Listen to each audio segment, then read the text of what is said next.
예배에 참석하신 모든 분들 환영하면서 오늘 본문의 말씀 사무엘하 10장 1절로 6절까지 말씀을 통해 수염 절반을 이란 제목으로 말씀의 은혜를 나누기 원합니다. 그 후에 암논 자손의 왕이 죽고 그 아들 한온이 대신하의 왕이 되니 다윗이 가로되 내가 나하스의 아들 한온에게 은총을 베풀되 그 아비가 내게 은총을 베푼 것 같이 하리라 하고 그 신복을 명하여 그 아비 죽은 것을 조상하라 하니라. 다윗의 신복들이 암몬 자손의 땅에 이름에 암몬 자손의 방백들이 그 주 한온에게 고하되 왕은 다윗이 조객을 보낸 것이 왕의 부친을 공경함인 줄을 여기시나이까 다윗이 그 신복을 보내어 이 성을 엿보고 탐지하여 함락시키고자 함이 아니니까. 이에 한온이 다윗의 신복들을 잡아 그 수염 절반을 깎고 그 의복의 중동 볼기까지 자르고 돌려보내매 혹이 이 일을 다윗에게 고하니라. 그 사람들이 크게 부끄러워하므로 왕이 저희를 맞으러 보내 이르기를 너희는 수염이 자라기까지 여리고에서 머물다가 돌아오라 하니라. 암몬 자손이 자기가 다윗에게 미움이 된 줄 알고 사람을 보내어 베블로흡 아람 사람과 소바 아람 사람의 보명 2만과 마가 왕과 그 사람 1천과 돕 사람 1만 2천을 고용한지라. 아멘. 하나님은 이곳에 계십니다. 그분들에게 하나님이 당신을 꽉 잡고 계십니다. 시작. 하나님이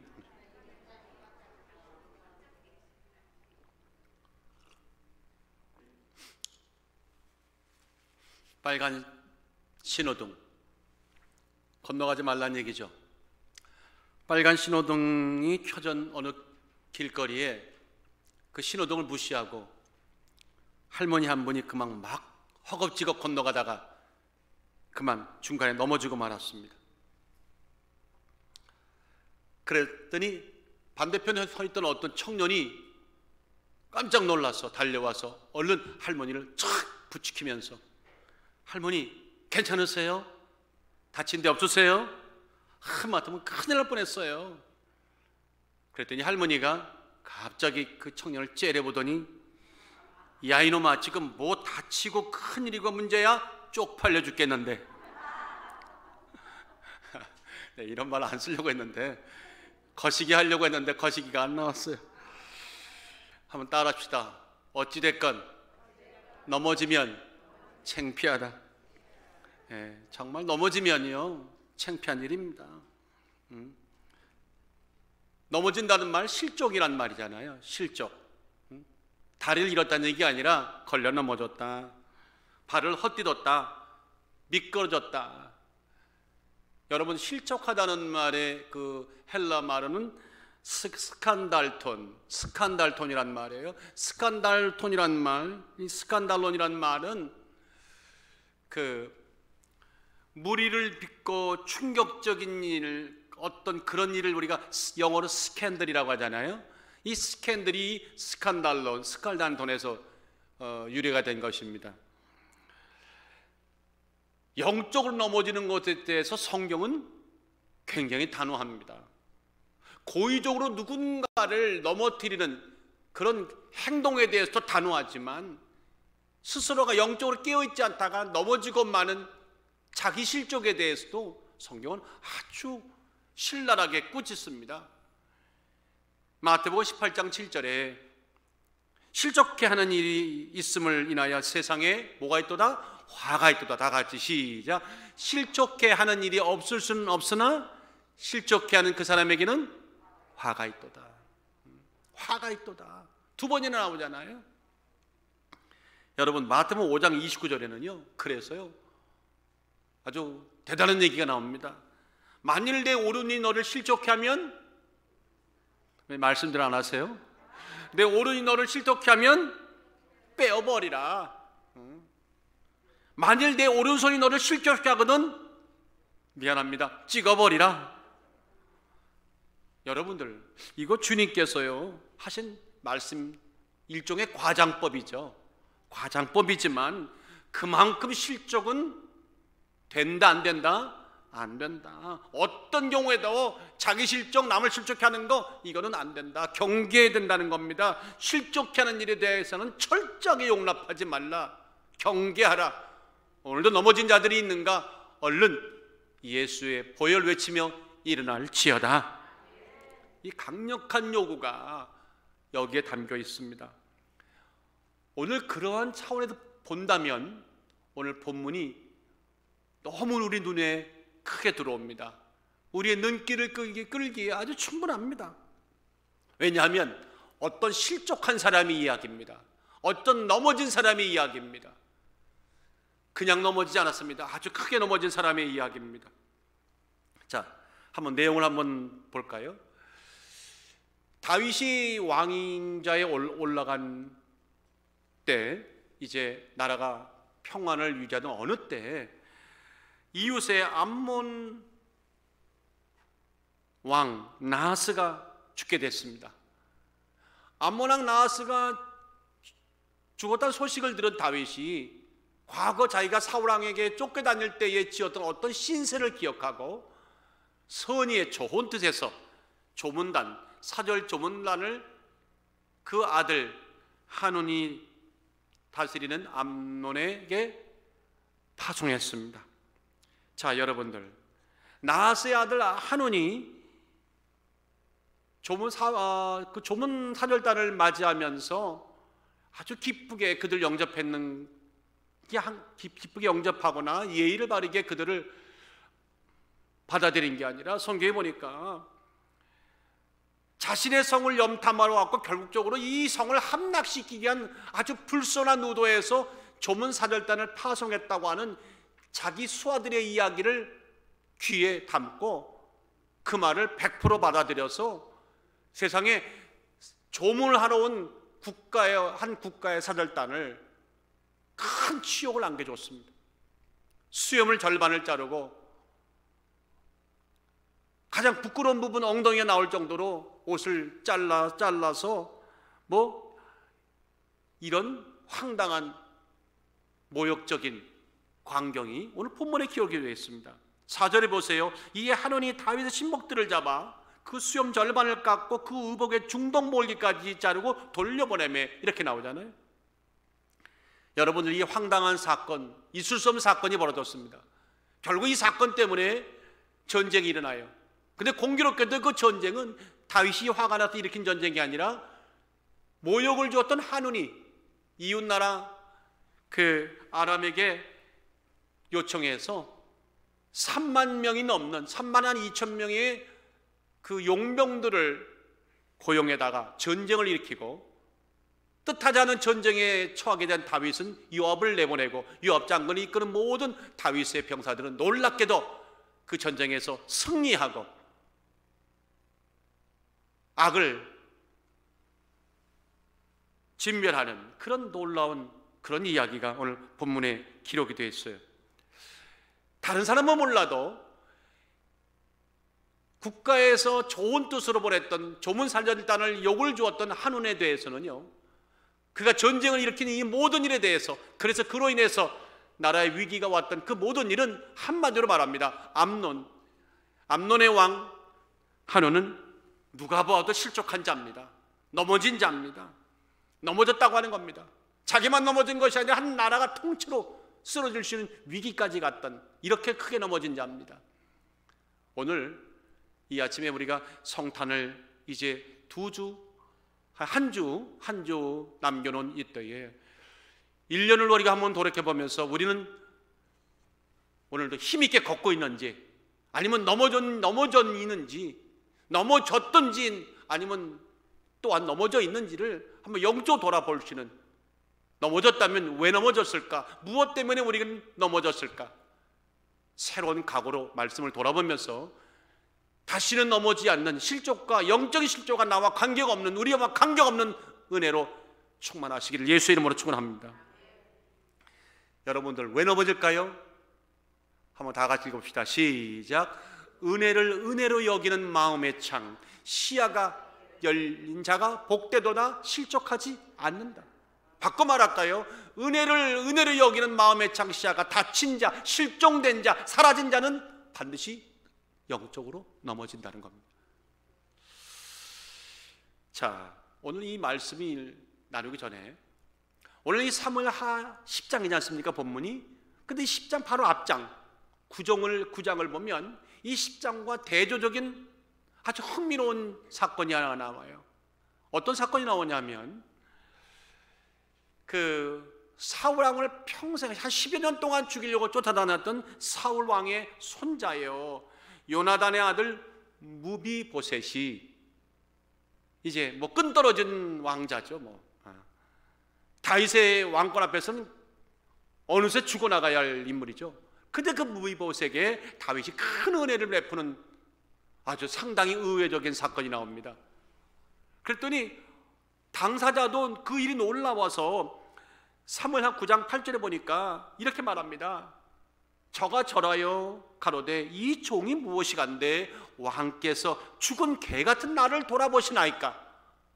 무비보셋이 너무 놀라워서 죽은 개 같은 나를 돌아보십니까? 왜 은총을 베푸십니까? 이런 고백이 나옵니다. 자, 그렇게 은총을 베풀었던 다윗이 이번에는 자기가 과거에 사울 왕에 쫓겨다닐 때에 그 와중에 신세를 지었던 암몬 왕 그 나하스가 죽었다는 소식을 듣고 앞서 말한 것처럼 조문 살렸다는 보냈습니다. 자, 2절에 보니까 의도가 선합니다. 다윗이 가로되 내가 나하스의 아들 한온에게 은총을 베풀되 그 아비가 내게 은총을 베푼 것 같이 하리라 하고 신복들을 명하여서 그 아비 죽은 것을 조상하라 하니라. 참 뜻이 좋았죠. 그러면 자, 사무엘서 9장에서는 무비보셋은 은총을 받았을 때 너무나 감격해서 죽은 개 같은 나에게 어떻게 은총을 베푸십니까? 하고 눈물을 지었어요. 그러면 10장에 와서 본문에 와서 아비의 죽음을 애도하여서 조문사절단을 보내고 은총을 베푸는 다윗의 이 선한 마음은 한온에게는 어떻게 받아들여졌을까요? 무비보셋처럼 감동적으로 받아들였을까요? 은혜를 은혜답게 수용했을까요? 훈훈한 결말로 끝났을까요? 성경은 놀라웠게도 2절 4절에 보니까 여러분 아시는 것처럼 정반대로 해프닝이 벌어졌어요. 사절단을 능욕했습니다. 모욕을 주었습니다. 수염의 절반을 깎아버리고 강압적으로 잡아놓고는 그리고는 부끄러운 일들을 서슴없이 행했습니다. 적어도 이게 개인적인 조문이 아니지 않습니까? 한 국가의 조문사절단 아닙니까? 그러면 그 조문사절단들은 왕을 대신해서 오는 거 아닙니까? 인정하시면 하면 그럼 그들에게 대해서 실컷 좋건 합당한 예의와 격식을 갖추는 것이 당연한 건데 극도의 무례함을 범하고 말았습니다. 그 중에 수염 절반을 깎았다고 하잖아요. 여러분 생각해 보세요. 이 수염 절반을 깎았을 때 이게 코미디 아닙니까? 직군도 마찬가지지만 과거에는요, 과거의 중군동 그 지방의 그 당시에는 이 수염은 남자에게 수염은 남자다움의 상징입니다. 명예와 권위의 상징입니다. 그래서 율법에도 극한 분노와 극한 슬픔을 당할 때 막 수염을 잡아뜯거나 옷을 찢거나 할 때 그거 외에는 함부로 수염 자르지 말라고 율법에도 명하고 있습니다. 예를 든다면 레위기 19장 27절에 보세요. 머리카락을 둥글게 깎지 말며 수염 끝을 손상하지 말라. 21장 5절에도 제사장들은 머리털을 깎아 대머리 같게 하지 말며 그 수염 양편을 깎지 말며 살을 베지도 말라. 여러분들 정말로 고통 가운데 있을 때는 머리털과 수염을 뜯으며 옷을 찢기도 하지만 보통 때는 수염은 함부로 깎지 말라고 이렇게 율법은 경고합니다. 근데 그런 관습도 무시한 채 외교적 관례까지 송두리치 무시하고 사절단에게 능욕을 주었던 이 도대체 한온의 이 행동을 우리가 상식으로는 이해할 수가 없습니다. 여기 보니까 중동 볼길까지 잘랐다는 그 이야기가 나오잖아요. 이거 쉽게 말하면 노예 취급한 겁니다. 여러분들, 유대인들은요 제사장만 속옷을 입었어요. 속옷 얘기 나니까 눈이 벌떡 뜨시는군요. 보통 사람들은 그냥 평상복으로 윗옷 하나 걸치고, 그리고 거기다가 헐렁한 아주 통짜로 된 겉옷을 걸쳤죠. 그럼 상상을 해보세요. 보통 사람들은 윗옷만 걸치고 큰 겉옷 하나 걸쳤는데 아래가 비어있다는 얘기인데, 거기 겉옷을 허리, 그래서 위 엉덩이 부분까지 잘랐다는 얘기면, 자르면 뒤에 부분이 고스란히 노출되는 거 아닙니까? 이게 있을 수 있는 일입니까? 이런 치욕적인 얘기를 누구에게? 사절단에게 안겨준 겁니다. 누가? 한운이. 이 부끄러움과 치욕을 그들에게 안겨줬어요. 자, 이런 사절단, 내가 보낸 사절단이 이렇게 취급을 받았다는 얘기 듣고 나면 다윗에게는 어떤 느낌이 왔을 것 같아요? 이렇게 되면 갑자기 누구 얘기가 떠오르네. 막 가자는 거죠. 감 잡으시죠? 누구 얘기인지. 과거에 어느 한국의 대통령 얘기잖아요. 이 정도면 막 가자는 거죠. 전쟁하자는 거죠. 선전포고나 다름없다는 거죠. 이렇게 아마 이해했을 겁니다. 자, 근데 도대체 왜 이런 짓을 했을까? 왜 이런 명령을 내렸을까? 상식 밖의 행동을 왜 함부로 쉽게 이렇게 무리하게 범했을까? 3절을 한번 다 같이 읽어봅시다. 시작. 암몬 자손의 방백들이 그주 한온에게 고하되 왕은 다윗이 조객을 보낸 것이 왕의 부친을 공경함인 줄 여기시나이까? 다윗이 그 신복들을 보내어 이 성을 엿보고 탐지하여 함락시키고자 함이니이다.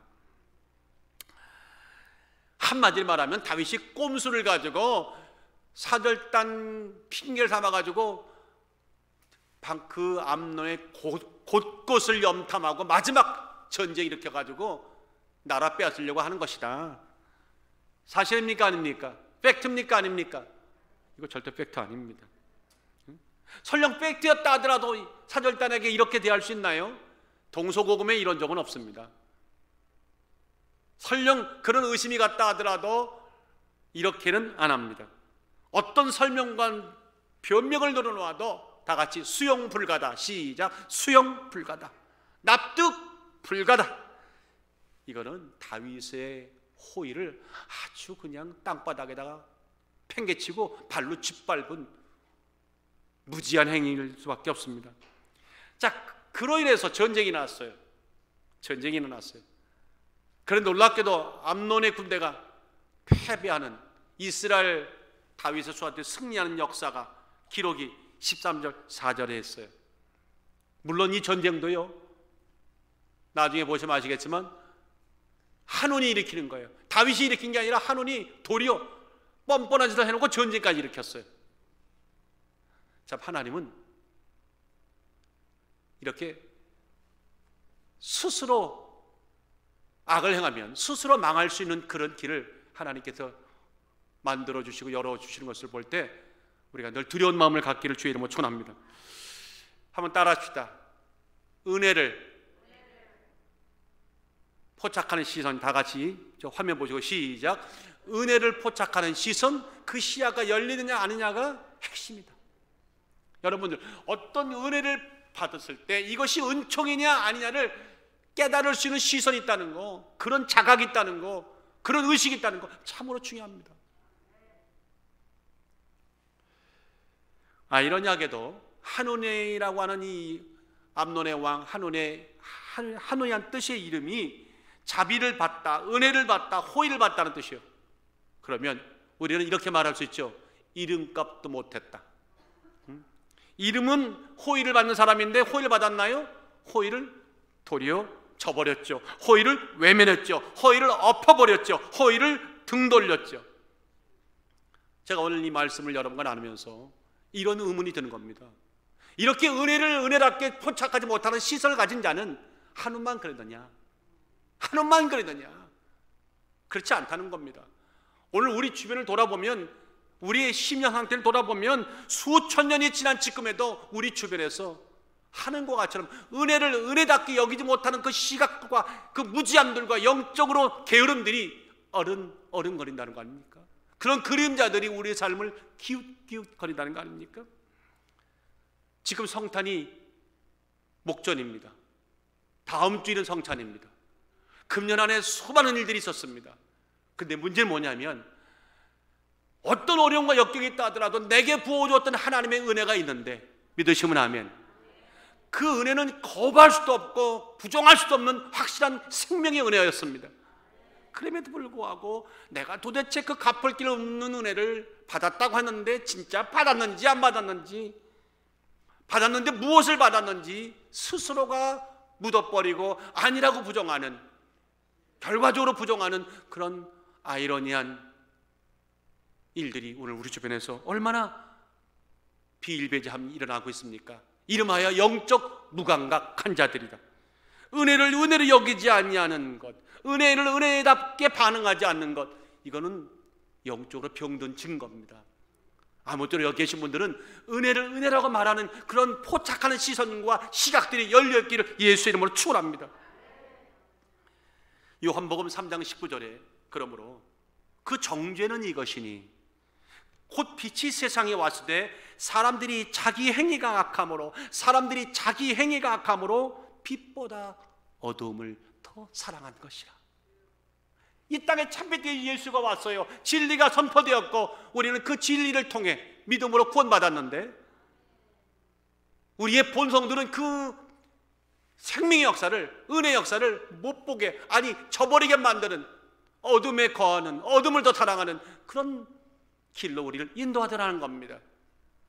단호하게 예수 이름으로 물러갈지어다. 로마서 1장 18절에 보니까, 28절에 보니까 또한 저희가 저희 마음에 하나님 두기를 싫어했다. 죄가 하는 일이 뭔지 압니까? 하나님이 내 마음에 있는 것을 두기를 싫어합니다. 은혜가 내 마음에 있는 것을 거부합니다. 구원의 복음 역사를 인정하지 않습니다. 오늘 세상에는요, 그런 관점을 본다면 두 부류의 사람밖에 존재하지 않습니다. 그렇게 본다면 두 부류의 사람만 존재합니다.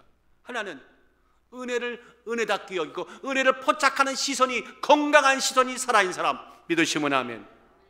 또 한 사람은 은혜를 은혜답게 여기지 못하는, 시각이 사라진, 실종된 은총의 모독자, 바로 한우 같은 인생이 존재합니다. 여러분들은 어떤 분입니까? 적어도 그리스도인이라고 말할 때요, 그리스도인이라고 말할 때, 예수에게 속한 사람이라 말할 때 분명한 것은 존재함이 있죠. 받은 은혜 인정합니다. 받은 은혜 확실합니다. 받은 은혜가 나를 살렸습니다. 그 은혜를 절단코 어떤 경우에도 거부할 수 없습니다. 부정할 수도 없습니다. 내 생명 다하도록 선포하며 찬양하며 영광을 돌리겠습니다. 그런 사람만 천국 가는 거예요. 성령 감동받은 영혼이 천국 가는 거예요. 아무쪼록 여러분들 그렇게 살 수 있기를 주의 이름으로 축원합니다. 사고 계시잖아요. 응? 저희 집에 강아지가 한 마리 있는데 이름이 별입니다. 달별, 그 이름이 중요한 게 아니에요. 근데 여러분들, 우리에게는 좀 이상한 게 하나 있어요. 여러분들 집에 가보면 강아지들이 주인이 오고 나면 막 꼬리치면서 너무나 반기더라고요. 난 그게 너무 부러워요. 우리 집 강아지는 점잖게 들어온 건지 가면 왔어 하고 쓱 갑니다. 꼬리가 뭐가 잘못됐는지 꼬리를 흔드는 걸 평생 보지 못했어요. 나 그래서 막 꼬리 흔드는 걸 보면 너무 부러워요. 그래서 어저께 내가 밥을 주면서 속으로 그랬어요. 우리 나 좀 반기며 닮으면 좋지 않겠나? 근데 보통 개들은 말입니다, 강아지들은 주인이 오고 나면 막 어쩔 줄 모르잖아요. 막 좋아서 반기잖아요. 응? 하물며 짐승들도. 그런데 우리가 받은 은혜에 대해서 막 반기고 즐거워하는 거 당연한 거 아닙니까? 옆에 당연하다고 생각하시면 은혜를 반기고 환영합니다. 손을 맞아보시고 은혜를 반기며 환영합니다. 시편 116편 12절에 보세요. 여호와께서 내게 주신 모든 은혜를 무엇으로 보답할꼬? 이게 시편 기자의 이야기입니까? 우리들의 이야기지. 하나님, 이 받은 은혜 어떻게 감당할까요? 어떻게 감사할까요? 이게 우리들의 모습입니다. 그래서 시편 49편 20절에는 존귀에는 처하나 깨닫지 못하는 사람은 멸망하는 짐승 같다. 아무리 은혜 받으면 뭐하냐? 깨닫지 못하면 그건 멸망하는 짐승이 아니겠느냐, 이렇게 말씀합니다. 영국의 그 대문호 셰익스피어가 남긴 말 중에 은혜를 모르는 자식을 두는 것은 독사에게 물린 것보다 더 고통스럽다. 참, 은혜를 모르는 자식을 두는 것은 독사에 물린 것보다 더 고통스럽다. 왜 자식이 나옵니까? 바꿔야 됩니다. 은혜를 모르는 나는 독사에 물린 것보다 더 고통스럽다, 이렇게 바꾸는 것이 옳습니다. 아무쪼록 우리가 은혜를 포착할 수 있는 시선이 정말 살아있는, 회복되는 성탄절 기간 되기를 예수 이름으로 축원합니다. 그래서 고린도후서 6장 1절에는 우리가 하나님과 함께 일하는 자로서 너희를 권하노니 하나님의 은혜를 다 같이 헛되이 받지 말라. 하나님의 은혜를 헛되게 받지 말라. 헛되란 말을 인베인이란 말인데, 영어로는, 헬라 말로는 에이스캐논이란 말은 쓸모없게, 어리석게, 값어치 없다고 그냥 그렇게 뒷방에다가 구석에다 처박아 놓는 그런 무례를 범하지 말라, 그런 어리석음을 범하지 말라.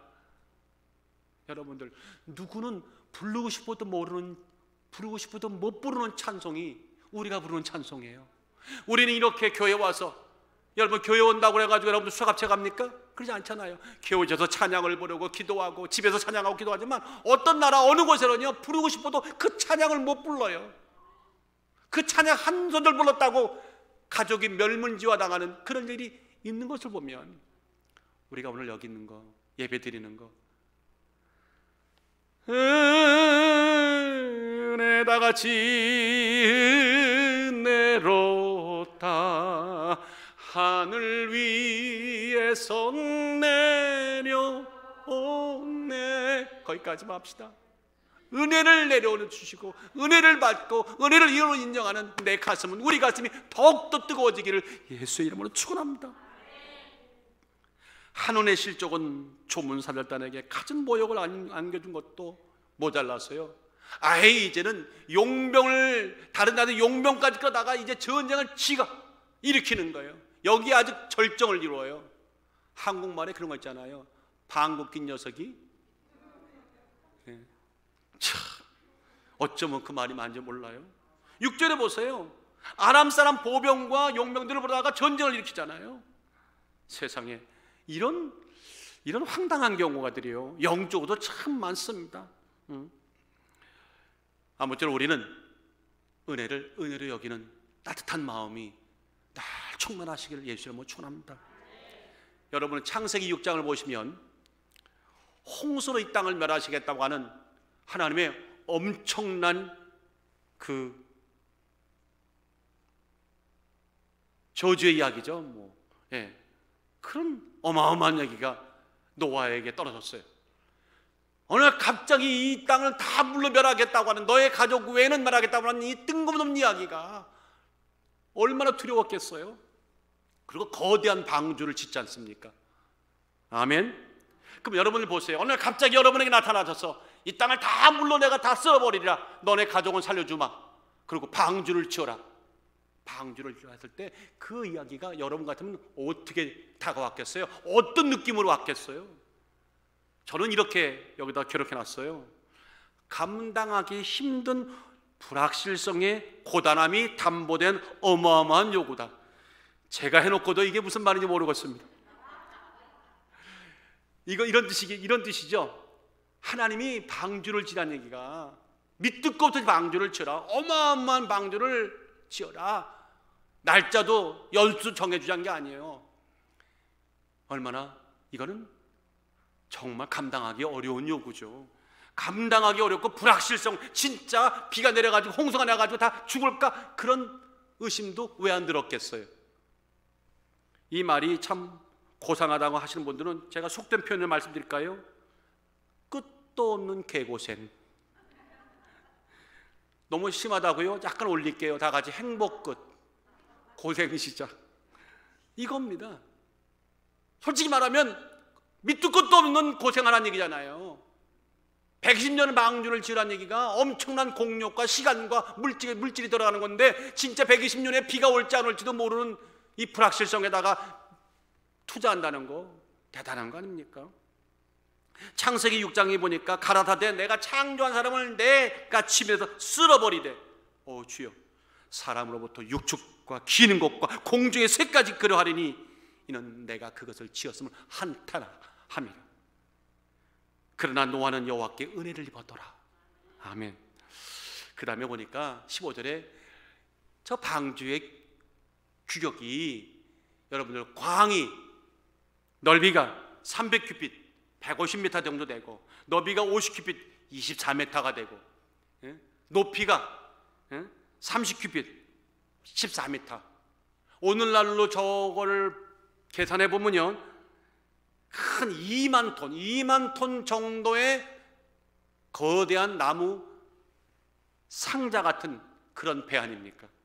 지금이야 저 정도 뭐 크게, 하지만 여러분, 기술력도 없고 아무것도, 고작 8명, 여자 빼고 나면 몇 명입니까? 그 식구가 120년을 지어야 될 어마어마한 얘기 아닙니까? 아무리 이것이 살 길이었다 하더라도 이 많은 공력의 이야기가 내가 왔을 때 사람들은 이거 내가 이걸 감당 뭐 할 수가 없다고 아마 고개를 절레절레 흔들었을 거예요. 아니면 이렇게 말할 거예요. 사탄아 물러가라. 나를 망하게 하는 자로다. 우리 집 그거 알량한 재산 다 날아가게 하는 자로다. 사탄아 물러가라 했을 거예요. 그런데 다고와는 달랐어요. 그 고난과 불확실성의 공력이, 고단함이 내게는 은혜라고 다가온 거예요. 그게 은혜를 여기주는 그것이 은혜인 것입니다. 그런 시각이 열려있는, 그래서 노아는 역시 노아였구나. 놀랍게도요, 노아가 그와 같이 하되 하나님이 자기에게 명하신 대로 다 준행하였더라. 이게 성경은 분명히 몇 차례 기록에 남기고 있어요.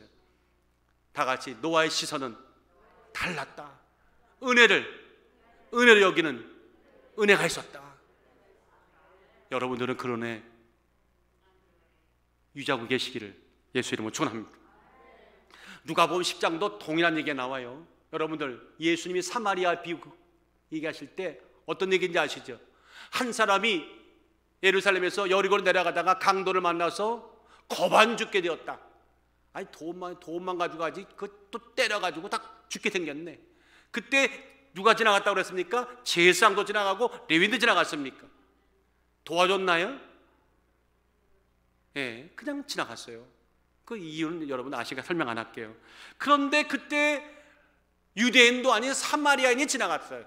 여러분 생각해 보세요. 사마리아인이 지나가는데 거반 죽게 된 유대인이 내가 지나간 길목에 죽어 널브러져 있는 거예요. 그러면 저 사람을 지금 저렇게 한 강도가 지금 이 주변에 있다는 거 아닙니까? 그런 상황 속에서 여러분들이 그런 상황을 만나면 어떻게 이해하시겠어요? 제가 어떻게 여기다 써놨냐면, 제가 사마리아인의 마음을 한번, 인간적인 사마리아인이었다면 이런 마음이 들었을 거예요. 왜 하필 이때야? 왜 하필 내가 지나가는 길목에서 저렇게 거반 죽어가는 모습으로 딱 나와 있는 거야? 그 다음 말은 목사가 하면 안 됩니다. 이건 목사가 하는 얘기 아닙니다. 세상 사람이 말합니다. 재수 없어. 여러분들, 제가 심한 말 했습니까? 그리고 얼른, 그 정도는 아니었다 하더라도 얼른 그 자리를 피했겠죠. 자, 그런데 놀랍게도요, 그 사마리아는, 성경에 단한 그 사마리아는 이렇게 기록했습니다. 성경은 어떤 사마리아는 여행하는 중에 거기에 이르러 그를 보고 불쌍히 여겨, 주여, 가까이 가서 기름과 포도주를 그 상처에 붓고 싸매고 그 짐승에 태워 주먹으로 데려가서 가서 돌보아 주고. 다 같이 아멘, 아멘.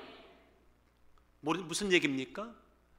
결고 달갑지 않은 상황, 모두가 도망치시 외면했던 그 사람, 바로 그 자리, 그 여건, 그 처지였지만 적어도 사마리아인에게는 그날 그 모든 것이 내게 주어진 생명을 건질 수 있는 은혜의 기회로 가슴에 와 닿았다는 겁니다. 모두가 죽게 생겼다고, 모두가 피해야 할 자리라고 외면하는 자리, 그것이 예배 자리고, 그것이 기도의 자리고, 그것이 복음의 자리고, 그것이 어떤 자리일지라도 어떤 자들에게는 그러므로 나는 거길 지켜야 할 자리고, 내가 죽어야 할 자리고, 받은 생명을 감사해서 나는 그 자리에 있어야 한다고 달려가는 자리가 누군가에게 된다는 사실, 여러분 전자가 아니라 후자가 되시기를 예수 이름으로 축원합니다. 여러분들, 바울은 어땠을까요? 고린도서 11장 24절을 보니까 바울이 이렇게 말합니다. 유대인들에게 40에 하나 감한매를 5번 맞았으며, 그러니까 39대를, 알죠? 그냥 맞는 게 아니죠. 여러분, 이거 태장 맞는 거. 아이고 주여, 아직도 아직 안 끝났는데 넘어갔네요. 자, 유대인들에게 40대 감한매를 5번 맞았으며 3번 태장으로 맞았고 1번 돌로 맞고 3번 파선하는데 일주일을 기품에서 지냈다. 여러분들, 좀 아까 들었던 그 이 바울의 이야기, 그 뒤에도 쭉 나오는데 제가 잘랐습니다. 여러분들, 이 이야기가 어떤 얘기를 들으십니까? 야, 나는 진짜 복음 전하다가 너무나 억울하게 이런 고생을 겪었다. 잘 나가던 내가 어쩌다가 내가 예수님 한 번 만난 죄로 이 재수없는 인생에 끼어들어서 내가 이렇게 얻어맞고 가는 것마다 터졌다 하고 원망하는 볼멘 소리가 들리십니까? 온갖 불평을 참았다가 나도 모르겠다고 이제 터져 나오는 그런 원망에 섞인 외침이요, 성난 외침이요, 거침없는 저주 같은 고백입니까? 아닙니다. 저 30절이 증거입니다. 다 같이 시작. 내가 부득불 자랑할진대 나의 약한 것을 자랑하리라. 주 예수 아버지의 영원히 찬송할 하나님이 나의 거짓말 아니하신 줄 아시느니라. 아멘. 야, 내가 이렇게 얻어져 맞았던 거, 고난당했던 거, 그는 은혜였다는 거예요. 은혜였다는 겁니다. 한량없는 예수의 고난의 십자가에 동참할 수 있는, 난 정말 감사한 그 은혜 잊지 못하겠습니다. 내가 이렇게 약해진 거, 난 이것만을 자랑하며 살겠습니다. 나는 약해지고 예수는 강해진 거 자랑하며 살겠습니다. 여러분 보세요.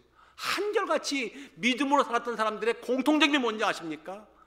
은혜를 은혜로 여길 줄 아는 시선이 살아있었다. 어떤 목회자가 강단에서 사람의 마음을 예수께로 인도할까요? 멋진 설교, 웅변 같은 웅장한 설교, 아주 화려한 문장을 구사하는 설교 아닙니다. 받은 은혜가 이거였고요, 저는 이 은혜를 만났고요, 이 은혜를 증거하고 싶습니다 하고 외치는 거친 숨소리 같은 말씀일지라도 성령께서 받은 은혜를 고사에 전달하는 그 명령에 순종할 때 그 설교가, 그 말씀이, 그 자리가 사람의 심령을 뒤집어 엎어서 예수께로 우리를 인도합니다. 아무쪼록 우리 금년 가기 전에 조금 뒤로 물러가 있던 은혜를 은혜로 여기는 이 시선이 다시 한번 말끔하게 소생되는 역사가 있기를 예수 이름으로 축원합니다. 영국의 여류 시인이죠. 크리스티나 로제티라고 하는 분이 벌스데이, 생일이라고 하는 시를 졌는데 들어보세요. 내 마음은 물가의 가지에 둥지를 튼 한 마리 노래하는 새입니다. 내 마음은 탐스러운 열매로 가지가 휘어진 한 그루 사과나무입니다. 내 마음은 무지갯빛 조갑이 고요한 바다에 춤추는 조갑입니다. 내 마음은 이 모든 것들을 보다 행복합니다. 이제야 내 삶이 시작되었으니까요. 내게 사랑이 찾아왔으니까요. 자, 이 시인은 자기가 타난 생일이 새로운 삶이 시작이 됐고, 새로운 어떤 그 놀라운 하나님 신적인 사랑이 내게 찾아온, 그래서 내가 이 땅에 태어난 그날이었다고 이렇게 감동이 어린, 나는 노래하는 새고, 나는 한 그루 사과나무고, 나는 조갑이고, 이렇게 그날을 기뻐하고 찬양합니다. 제가 이 시를 왜 여러분에게 소개하냐면, 육신의 생일도 그렇게 큰 은혜라고 마음에 감동받고 저렇게 즐거워하는데, 영적인 생일, 영적인 거듭남, 영적으로 새 생명 얻은 우리들이 어떤 조건, 어떤 환경, 어떤 역사, 어떤 자리 있을지라도 그 은혜가 확실하다면, 그 은총이 분명하다면 우리는 기뻐할 수밖에 없다. 두둑이 맞아도 기뻐할 수밖에 없다. 평상시보다 7배가 되는 불광로, 용광로, 불구덩이에 들어간다 하더라도 우리는 할렐루야 외치며 들어갈 수밖에 없다. 아무쪼록 본문에 실족한 한눈이 범했던 은혜를 은혜로 여기지 못했던 이 모질한 답답함이 우리에게 없기를 예수의 이름으로 축원합니다. 그럼 여러분들 이제 한 번 더 다른 단계로 올려볼까요? 여러분에게 묻습니다. 답하세요. 본문에는 넘어진 자는 한눈 한 사람입니까? 한눈만 넘어졌습니까? 분명히 누군가가 또 보여야 됩니다. 제 눈에는 한 사람이 더 보였습니다. 다윗입니다. 누구라고요? 다윗이요. 아니 목사님, 아니 다윗이 왜 넘어졌습니까? 반문하실 줄 믿습니다. 큰 틀에서 보니까 다윗도 넘어진 자 맞습니다. 자, 한번 다 같이 시작. 개인의 선한 감정만 앞세운 채 공적인 신분과 역할을 간과하고 나면 자신은 물론 공동체를 실족하게 한다. 이 이유 때문에 다윗이 넘어졌다는 것입니다. 아직도 이해가 안 되신다고요? 그럼 한번 이렇게 한번 여러분에게 질문을 바꿔볼게요. 암몬 왕 한눈에게 다윗이 생각지도 않았던 자기가 보낸 사절단에게 모욕과 수치가 쏟아진 것은, 이 모든 일이 잘못된 것은 한눈에만 잘못이 있겠습니까? 한눈만 잘못했습니까? 아닙니다. 세상 표현으로 말하면 운수가 나빠서 생긴 해프닝입니까? 다윗은 아무 잘못도 없습니까? 다윗은 그저 억울하고 이런 다윗이 실수했다 말하면 그거 나에게 말이 안 되는 얘기요 하고 억울하다며 우리에게 대해 크게 노할 얘기입니까? 아닙니다. 그렇지 않습니다.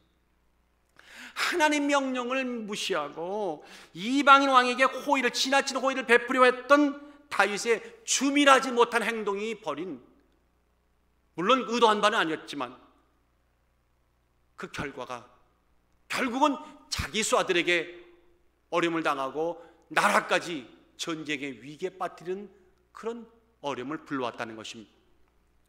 조금씩 설명해 드리겠습니다. 여러분들, 하나님께서 암몬 족속에 대해서 이스라엘 백성들에게 이미 오래전부터 경고하셨어요. 여러분, 암몬 족속이 누굽니까? 아브라함의 자손입니까? 아닙니다. 아브라함의 조카 롯이 소돔과 고모라가 멸망할 때 빠져나와서 산으로 가랬더니 산으로 안 가고 엉뚱한 곳으로 가게 되는 그 과정 속에서 두 딸이 겁시 없이 정신 나간 짓을 했죠. 아버지를 상대로 아버지에게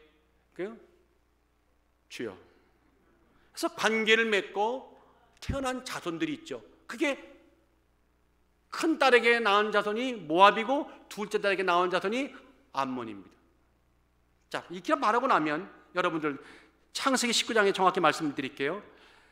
롯이 서알에 거하기를 두려워하여 두 딸과 함께 소알에서 나와 산에서 올라가 거하되 그 두 딸과 함께 굴에 거하였더니 큰 딸이 작은 딸에게 이르되 우리 아버지는 늙으셨고 이 땅에는 세상의 도리를 쫓아 우리의 배필될 사람이 없으니. 이것도 거짓말이요. 세상에 소돔과 고모라만 있었습니까? 좀 더 가보세요. 널린 게 도시입니다. 근데 이렇게 극단적인 얘기를 합니다. 우리가 우리 아버지에게 뭐를 마시우고 술을 마시우고 동침하여 우리 아버지를 말미암아 인종을 전하자 하고, 그리고는 보세요. 작은 딸도 아들을 낳아 이름을 베암미라 하였으니 오늘날 암몬 족속의 조상이라. 그러면 물어봅시다. 암몬 자손은 출생부터가 경건한 자손입니까? 경건한 자손이 아닙니까?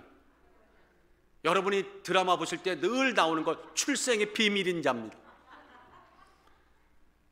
그들의 삶은요, 그 후에 그들의 삶은 가나안 족속과 별반 다르지 않았어요. 늘 우상을 섬겼죠. 늘 하나님의 뜻에 배반하는 행동을 살았죠. 그래서 이스라엘 백성들에게도 툭하면 와서 딴지를 걸고 장단지를 걸고 시비를 걸고 그들을 타락하게 만드는 그런 잘못된 악역도 도맡아했던 민족이 암몬입니다. 자, 열왕기상 11장에 볼까요? 솔로몬이 결국 말년에 가서 넘어졌죠. 영적으로 크게 넘어져 가지고 책망받고 나라가 갈라지죠. 그건 솔로몬이 그 뜨거운 믿음 잃어버리고 넘어지게 했던 그 장본인이 누굽니까? 암몬 모압 여인들 아닙니까? 솔로몬이 바로의 딸 외에 이방인의 많은 여인을 사랑하였으니 곧 모압과 암몬과 에돔과 시돈과 헷 여인이라. 그 다음에 뭐라 할까요? 왕은 후비가 700인이요 빈장이 300인이라. 와이프가 1000명 했다는 거예요. 1번 와이프 이름도 모를 거야. 너 몇 번이냐? 372번. 넌 몇 번이냐? 656번. 이런 식으로 했을 거예요. 1000명의 아내가 있는데 결론은 뭐냐? 그들이 다 같이 왕비들이 왕의 마음을 돌이켰더라. 1000명 있는 게 문제가 아니라 그들이 하나하나가 이방인 우상을 솔로몬에게 주입시키므로 결국 솔로몬이 넘어졌더라. 나라가 두동왕이 나게 됐다는 겁니다. 그래서 하나님은 이미 하셔서 암몬 사람들은 절단코 여호와의 총에 들어오지 못하게 하라. 하나님의 무리 가운데 못 들어오게 하라고 신명기 23장에 아주 강력하게 경고하셨습니다. 명하셨습니다. 암몬 사람과 모압 사람은 여호와의 총에 들어오지 못하리니 그들에게 속한 자는 10대뿐만 아니라 영원히 여호와의 총에 들어오지 못하리라. 왜? 그들은 너희가 애굽에서 나올 때 떡과 물로 너희를 길에서 영접하지 아니하였고 메소포타미아의 부돌 사람 부올의 아들 발람에게 뇌물을 주어 너희를 저주케 하려 하였으니. 이해가 되시면 아멘. 그럼 보세요. 여러분들 이제 감 잡히잖아요. 지금 암몬의 왕이 죽었어요.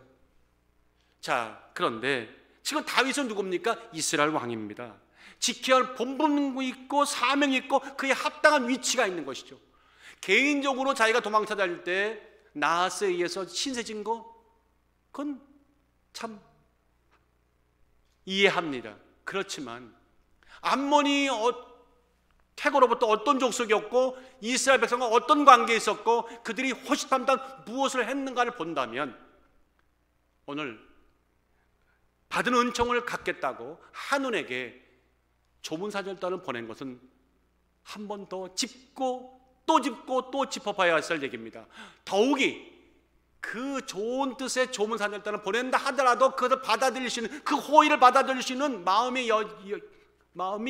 밭이 준비가 누가 한눈이 되어 있느냐를 한번 되새겨봤어야 한다는 것입니다. 이해가 되시나요? 도망자가 아닌 도망자가 되어서 사울왕에 쫓기던 시절 나하스의 조력을 받았죠. 그걸 잊지 않고 갚으려는 다윗의 마음은 가상합니다. 큰 자의 마음입니다. 그런데 문제는 다른 각도에서, 영적 각도에서 보면 그때 다윗은 사절단을 보내기보다는 그래서 은혜를 받지 못할 자에게 은혜가 안 되고 도리어 그것이 화근이대로 돌아올 수 있는 씨앗을, 싹을 잘랐어야 됩니다. 너무나 인간적인 정리, 가장 선한 의도로 하거나 거기 그 자기의 선한 의도가 내게는 의가 되어서 행했는데 결국은 돌아온 것은 수하들이 치욕을 당했고 나라가 위기에 빠졌습니다. 저는 요새 이 본문의 말씀을 참 저에게 깊게 와닿았어요. 매사가 그렇다. 사사로운 감정, 인간적인 감정에 이끌려서 과연 하나님 뜻이 무엇인지 왕으로서 하나님의 무리를 이끌어가는 지도자로서 내가 역할이 뭔지를 잘 숙지하지 못하면 결국 나뿐만 아니라 공동체가 어려워질 수 있다는 겁니다. 이해가 되십니까? 결국 결과적으로 사려 깊지 못한 행동이 되고 만 것입니다.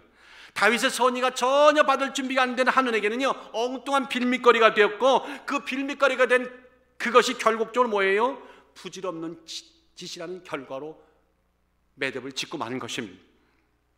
그래서 우리가 공적인 일과 사적인 일을 적어도 믿음의 사람들은 한 번 더 짚고 또 되새기고 되새겨 봐야 되겠다.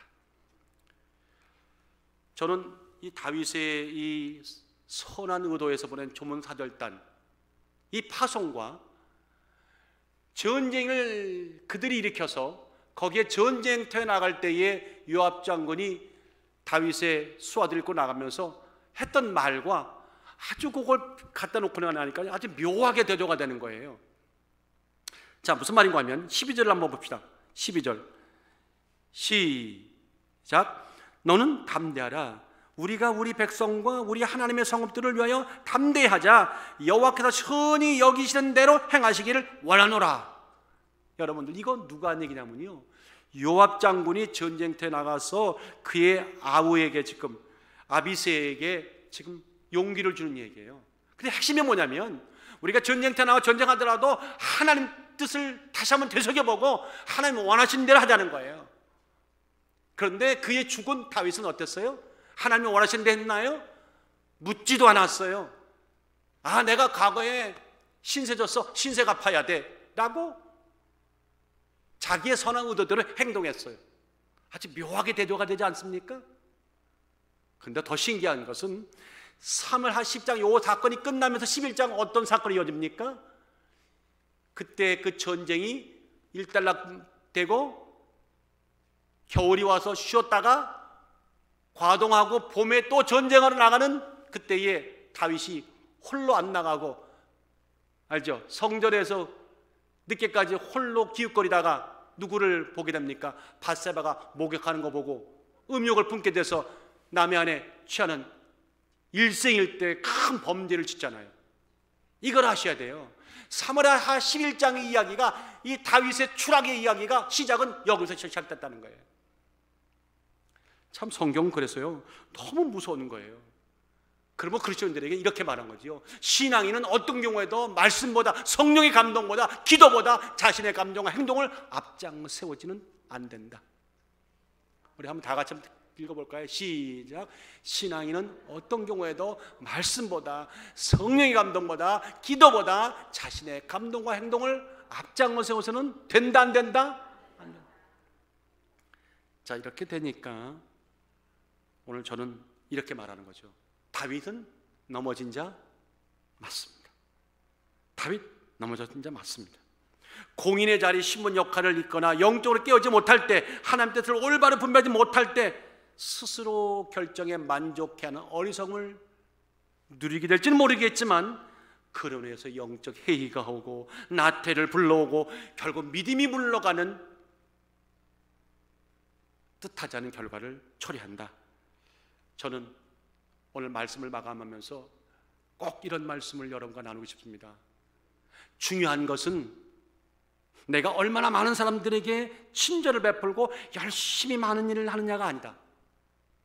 그건 뭡니까? 내가 하고 있는 일들이 과연 하나님의 뜻인지, 내게 맡겨진 역할에 맞는 것인지, 그것을 진실로 살펴볼 수 있는 영적인 추밀함이 더 중요하다. 우리는 이렇게 하잖아요. 아, 일만 하면 돼요. 교회 열심히 하면 일 끝났다고 막 좋아했는데, 그 후에 일어났던 많은 어려움들을 보면서 우리는 뭘 느꼈어요? 아, 일하는 게 중요한 것이 아니구나. 일하기 전에 먼저 어떤 중심과 이 마음과 생각과 변화가 찾아오는 것이 중요하구나.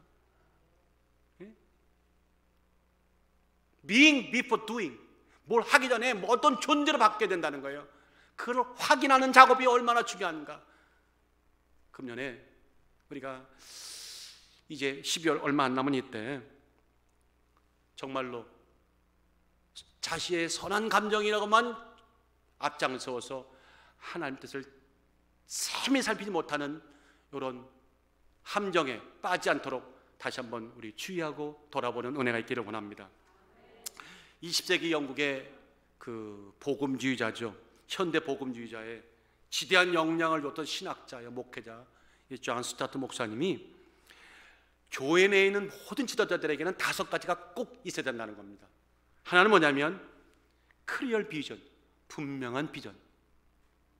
내가 왜 예수를 믿는지, 목회를 왜 하는지, 어디를 하는지는 분명한 비전이 필요하다. 둘째는 뭐냐면 그 비전과 꿈을 현실화시킬 수 있는 근면함. 꿈만 가지고 뭐합니까? 아무것도 안 움직이지 않으면 그건 아무 일도 안 일어나는 거죠. 근면함이 있어야 된다. 예? 그런가 하면 셋째는 뭡니까? 어떤 반대나 희생에도 굴하지 않는 불굴의 투지. 다 같이 불굴의 투지. 네. 넷째가 군림하지 않고 섬기는 겸손한 봉사, 험블 서비스예요. 그리고 마지막, 이게 저에게는 마음에 왔어요. 아이언 디스플린. 뭡니까? 자기 자신에 대한 엄격한 훈련과 하나님을 의지하는 법을 익히는 영성 훈련. iron discipline. 자, 오늘 다윗은요, 네 가지는 다 갖췄어요. 근데 어디서 넘어졌냐면 하나님의 뜻을 분별하는 아주 깊은 영성훈련이 아직 덜 된 거죠. 그래서 자기의 선한 감정이라고만, 내가 이게 좋은 뜻이야, 좋은 뜻으로 한 거였지만 궁극적으로 하나님 뜻을 거슬리는 그런 결과를 낳은 것이죠. 아무쪼록 여기 계신 분들은 iron discipline, 아주 냉철한 철과 같은 그런 튼튼한 영성 훈련을 제대로 익히시고 받으시고 부족함이 없기를 주의 이름으로 축원합니다. 영적으로 넘어지는 일, 부끄러운 일입니다. 다 같이 영적으로 넘어지는 것은 부끄러운 일이다. 그러나 더 부끄러운 것은 그 부끄러움을 인정하지 않고 계속 부끄러움에 있는 것이 더 부끄러운 일입니다. 더 부끄러운 일은 넘어진 사실을 인정도 안 하고 끝까지 내가 옳았다고 고집하는 것이 더 부끄러운 일입니다. 우리 예수 믿는 사람들에게 가장 확실한 은혜가 있다면 회개할 때 하나님은 묻지도 않으신다. 인정하고 새해를 맞이하는 겁니다. 내가 뭔가 잘못했다면 깨끗이 인정하는 것입니다. 이 미친 세대, 미친 세상 속에서 넘어지 않고 살 수 있는 길은, 오늘 성경을 통해 보니까 실족할 수 있는 길은 은혜를 여기는 시선을 십자가에다가 못 받고 그 밝은 선명한 시선을 갖고 살아야겠다. 아무쪼록 오늘 이 시간 이후로 은혜를 인정하는 시각이 활짝 열리시기를 주의 이름으로 축원합니다. 그러지 못했다면 철저하게 회개하고 다시 회복하는 역사가 있기를 원합니다. 개인의 선한 감정, 내 뜻이 좋았다고 하는 것만 앞장 세운 채 하나님의 뜻이 어떤가를 주밀하게 살피지 못하는 이 부주의함이 우리가 떠나갈 길을 예수의 이름으로 축원합니다.